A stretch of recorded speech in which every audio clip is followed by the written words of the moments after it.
What's going on, everyone? My name is Josh's19, and today I'm going to be making a video on tips and tricks for crafting in Albion Online.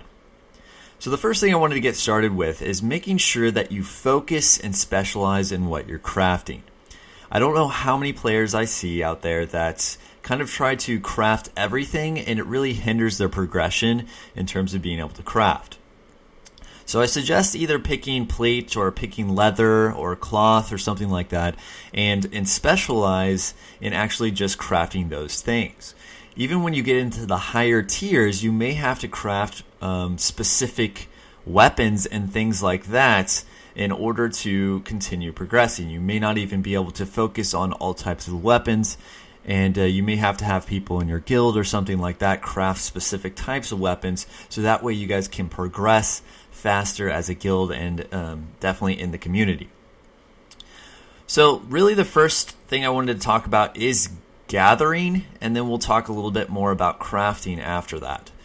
So gathering, basically you need to find areas where resources are not overly gathered. I know it's kind of hard, especially in the PvE areas, or per se the safe zones, because a lot of the areas there are actually overgathered. However, if you are gathering, for example, tier 2, try to find an area maybe that has tier 2 to tier 4. And usually most of the nodes that are tier 2 in that area are not really mined very much, because most people in those areas are trying to focus on either tier 3 or tier 4. So the tier 2 nodes are usually full. So it's a great source if you're just starting out, or the same thing, if you're on tier 3, go to a tier 3 and 4 zone, don't just go to a tier 2 and 3 zone. Usually try to go to a zone where you have a tier up, because there's usually more of that tier available. The next thing is make sure you bring an ox. I don't know how important this is. I see people gathering and things like that with horses.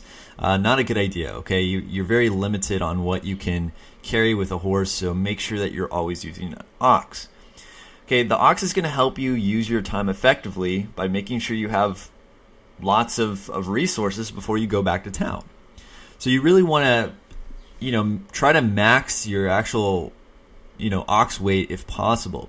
So you want to probably get up into around 800% or even more before you go back to town.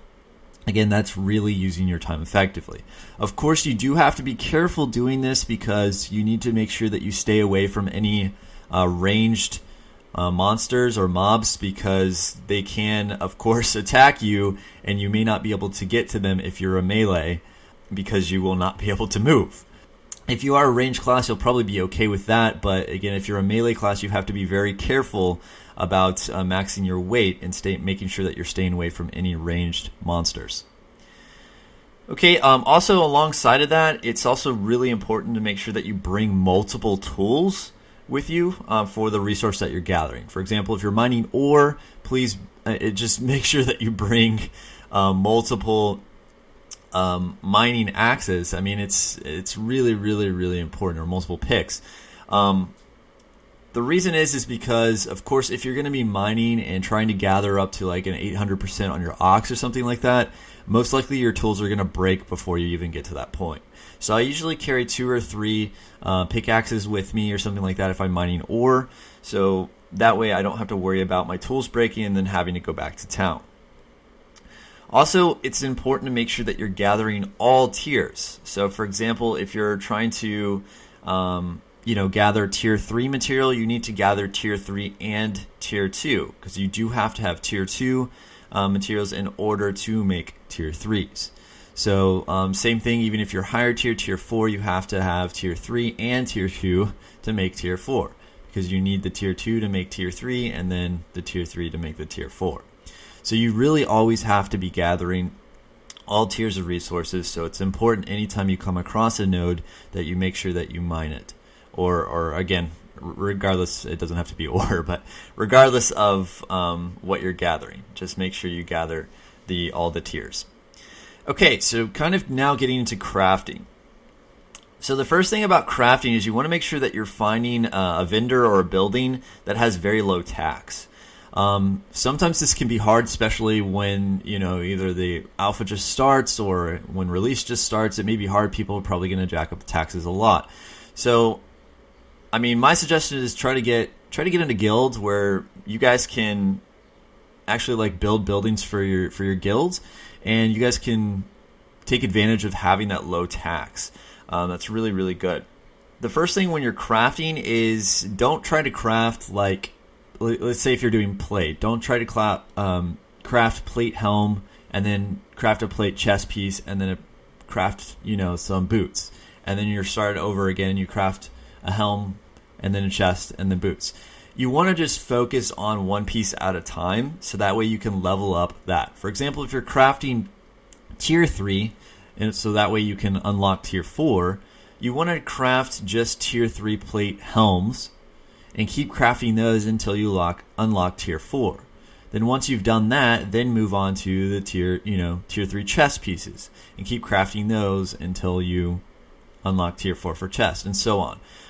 It's a great way to do that because that way you can unlock the different tiers faster, and if someone needs that stuff made, for example, like another guild or a friend or anything like that, you already have that thing unlocked. So in my opinion, that's the best way, is to focus kind of on one piece at a time.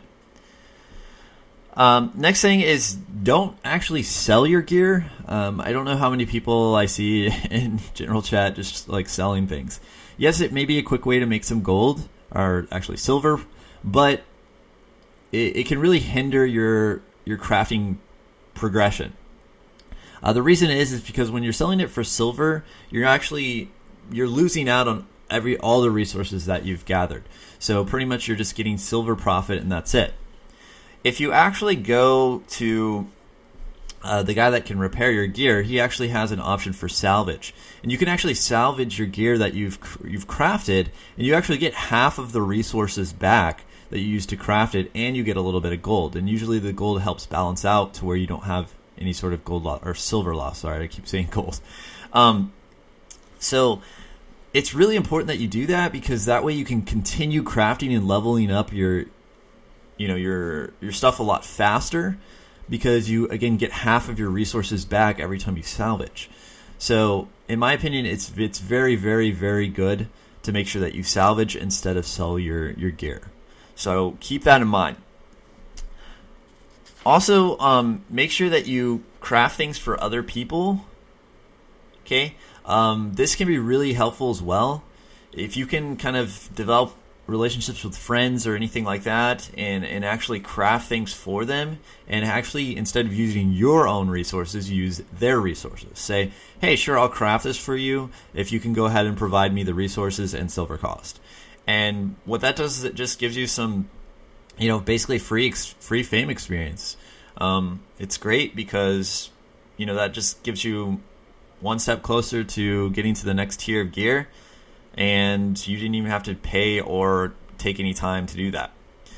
You can also say, you could create some sort of marketing technique for that, where you could say that you will craft gear for free or for a small fee or even for tips if they provide all the resources in silver. And that's some sort of marketing technique that you could do, again, to help level up. This may be more effective at higher tiers, because it's so timely and costly to actually level up like tier 5 and higher.